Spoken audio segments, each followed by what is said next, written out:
Want to set up Instagram shopping on iPhone? Then in today's video, I'm gonna guide you with the step-by-step process on how you can easily set up for Instagram shopping. First thing first, move into your application Instagram. Make sure that you are logged in into a specific account. Once you have been logged in, head over to Profile at the bottom right corner of the screen. Make sure that you have switched from your personal account to business or creator account. Once you're on your professional account, then only you will be able to open the shop. Most overly, you can switch to business account. Once done, click on this three line at the top right corner of the screen. Once you're inside this page, in the section of For Professionals, you'll see the option of Account Type and Tools. Click on it.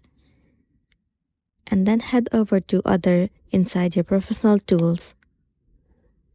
You have to click on Link Profile to Shops, or you should also see the option of Set up Instagram Shopping.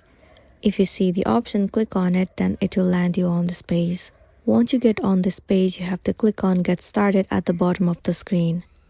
And then follow the on-screen process that you get.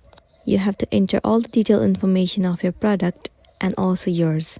Once you are done filling all the information, tap on Done, and then your Instagram shopping will be created. So that's the end of the video. If this video helped you, give it a like and check out our next tutorial. Thank you.